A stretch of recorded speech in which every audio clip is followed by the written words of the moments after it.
नमस्कार, सुस्वागतम, वेलकम, अभिनंदन। मैं हूं आपके साथ आपकी अपने होस्ट एंड दोस्त डॉक्टर वायरा की। आपका स्वागत अभिनंदन करती हूं 5 मिनट स्टोरी पर। आपका दिन शुभ रहे। और अगर आप दिल्ली से हैं तो आज दिल्ली में लॉकडाउन है, शनिवार और इतवार। प्लीज़ घर में रहें, स्टे सेफ और अच्छी अच्छी पिक्चरें देखिए, अच्छा अच्छा टाइम गुजारिए, अच्छी अच्छी बुक्स पढ़िए और परिवार के साथ एक अच्छा सा वीकेंड बनाइए ताकि आप भी सेफ रहें और ये जो कोरोना की चेन है ये टूट जाए और हम सब सुरक्षित हो जाएं। वैसे डरिए मत, सब बेहतर और बढ़िया होगा। मैं आज आपको जो कहानी सुनाने जा रही हूँ वो ये बताती है कि अच्छे वेव्स कभी खाली नहीं जाती, आपके काम आती हैं। मनोज एक स्कूल टीचर था और उसकी ट्रांसफ़र एक गांव में हो गई। गांव में गया, बहुत सरकारी स्कूल में पढ़ाता था, बहुत परेशान रहता था, पैसों की खासी दिक्कत थी। जैसे तैसे जोड़ ताड़ के कुछ जेवर बेचकर पत्नी के उसने एक मोटरसाइकिल खरीदी और अब वो स्कूल मोटरसाइकिल से आया जाया करता था। और मोटरसाइकिल से आने जाने में उसे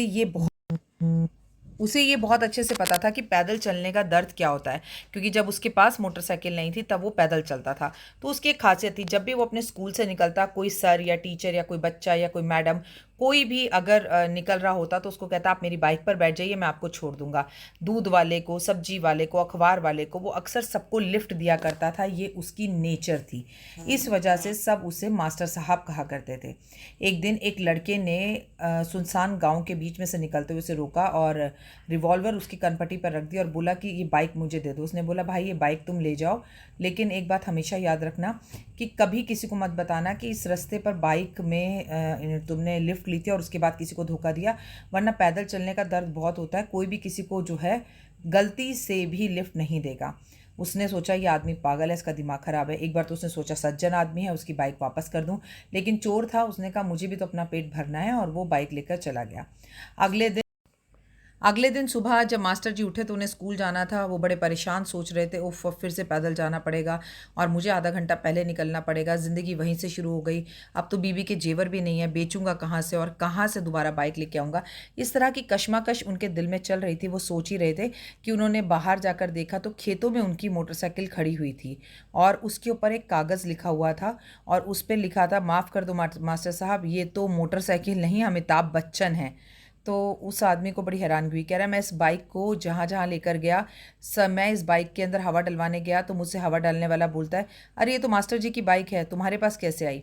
मैं इस बाइक को लेकर एक रेड लाइट पर से निकल रहा था तो वहाँ दूध वाला आकर बोला, ये तो मास्टर जी की बाइक है, तुम्हारे पास कहाँ से आई?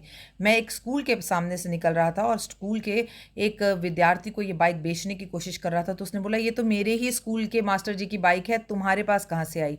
तो जो बाइक इतनी फेमस हो और लोगों का इतना भला करती हो, मैं उसे चोरी नहीं। कहने का मतलब है, इस कहानी से दो शिक्षक मिलते हैं कि एक तो भलाई का फल हमेशा भलाई से ही मिलता है, आपको कभी नुकसान नहीं होता। और दूसरा, एक बात हमेशा याद रखिएगा कि कर भला तो हो भला, क्योंकि भला का उल्टा लाभ और लाभ का उल्टा भला होता है। और दूसरा, किसी का बुरा करने से या किसी को शिक्षा देने से कुछ होता नहीं जब तक इंसान के अंतर मन से पवित्र वो ना हो, उसको कुछ समझ नहीं आता। जैसे कि मास्टर साहब ने उसे बाइक पर बैठते ही समझाया था कि ये बाइक मत लो और अगर ये लोगे तो किसी को ये मत बताना कम से कम कि तुमने मुझसे लिफ्ट ली थी। जब उस चोर को अंतर मन से खुद ही बदलना था तभी वो बदला। आपके घर भी ऐसे बहुत से लोग होंगे जो ड्रिंक करते होंगे, स्मोक करते होंगे, आप उन्हें बदलने की बहुत कोशिश करते होंगे। यकीन मानिए एक दिन वक्त उन्हें बदल देगा। बस आप उनके साथ व्यवहार अच्छा रखिए, जैसे मास्टर जी ने एक चोर के साथ अच्छा रखा था। कमेंट्स में जय माता दी ज़रूर लिखिएगा। अपना और अपनों का रखिएगा खास ध्यान। जय माता दी।